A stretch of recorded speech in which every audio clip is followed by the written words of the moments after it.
हमारे channel the voice of उलेमाए हक को सब्सक्राइब करें और न्यू अपडेट्स के लिए घंटी के बटन को दबाना ना भूलें। महरम और गैर महरम किसे कहते हैं, मुफ्ती साहब खुलकर बतलाइए। शेख फेरोज़ भाई निलंगा। महरम वो रिश्तेदार कहलाते हैं जिनसे औरत को पर्दा करना ज़रूरी और वाजिब नहीं है। बाप, शोहर, चचा, मामू, ससुर। हकीकी ससुर मुराद है, वरना सौतेले ससुर से शरअन पर्दा बहू पर लाजिम है। बेटा, पोता, नवासा, शोहर का बेटा, दामाद, भाई, भतीजा, भांजा, मुसलमान औरतें, काफिर बांदी, ऐसे मदहोश जिनको औरतों के बारे में कोई इल्म नहीं है, लिहाजा इनसे औरत को कोई पर्दा ज़रूरी नहीं है। इसी तरह से नामहरम रिश्तेदार वो हैं जिनसे औरत को पर्दा ज़रूरी है।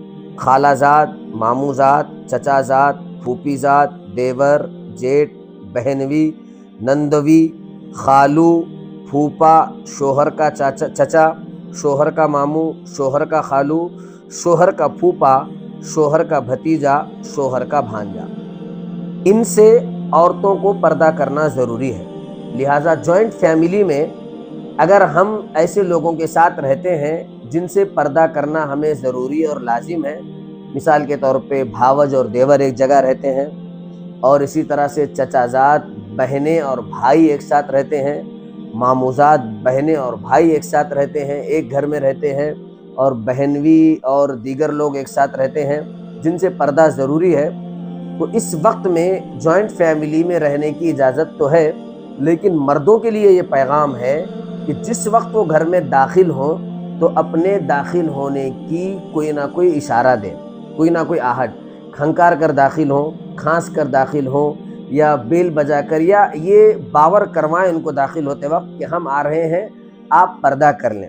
और जैसे ही गैर महरम रिश्तेदार घर में दाखिल होगा तो लिहाजा औरतों को चाहिए कि वो कोई मोटी चादर या ओढ़नी अपने चेहरे पर ढांक ले और अपना रुख जो है दीवार की तरफ कर ले, अपना चेहरा दीवार की तरफ कर ले या दूसरे जानिब कर ले, चेहरा आमने सामने ना हो। इसी तरह से चचाजाद भाई से या देवर और भावत जो है ये आपस में तन्हाई इख्तियार ना करें, हंसी मजाक ना करें, और एक दूसरा खुशबू का इस्तेमाल औरत इनके लिए ना करे, बजने वाले ज़ेवरात इनके लिए ना पहने कि जिनके लिए पर्दा ज़रूरी है उनके लिए।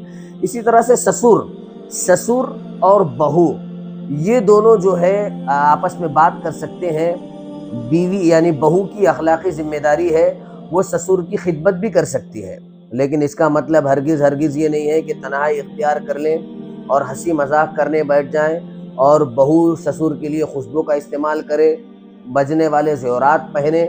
इसी तरह से बहू ससुर की जिस्मानी खिदमत करने से भी अपने आप को बचाना चाहिए कि ससुर के पैर दबाए जाएं, ससुर के हाथ दबाए जाएं, सर दबाया जाए, सर में मालिश की जाए। लिहाजा इससे भी बचना चाहिए, ख़ास तौर पर उस वक्त जब ससुर को शहवत होती हो। अगर ससुर बिल्कुल जो है 90 का आंकड़ा पार कर चुका है या बिल्कुल जो है अब नाकारा उसके आज़ा हो चुके हैं, वो अलग चीज़ है, लेकिन आम तौर पर ऐसा होता नहीं। लिहाजा ऐसे नाजुक वक्त में बहू अगर ससुर की खिदमत करती है, जिस्मानी खिदमत, वज़ू के लिए पानी दे रही, कोई हर्ज नहीं, खाना निकाल रही है, कोई हर्ज नहीं, लेकिन जिस्मानी खिदमत अगर कर रही है और इसमें बड़ी बेहतियाती से लोग काम करते हैं और बड़ी बेहतियाती इसमें बरती जाती है और बात अगर आगे बढ़ती है तो यही बहू, यही औरत अपने शोहर पर हराम भी हो सकती है। लिहाजा इससे बचना चाहिए। लिहाजा जॉइंट फैमिली में जहाँ गैर महरम और महरम हजरात एक साथ रहते हैं तो एक साथ रहने में कोई मुज़ायक़ा नहीं है, लेकिन कम से कम इतना तो ज़रूर होना चाहिए कि गैर महरम हजरात के आते ही मोटी चादर, मोटी कोई ओढ़नी वगैरह अपने चेहरे पर ढांक ले और उनसे हत्तल इम्कान अपने आप को बचाए। इसके बावजूद भी अगर बादिल नाखास्ता कभी नज़र पड़ जाए तो काबिल गिरफ्त और काबिल मुआख़ज़ा ये अमल नहीं होगा।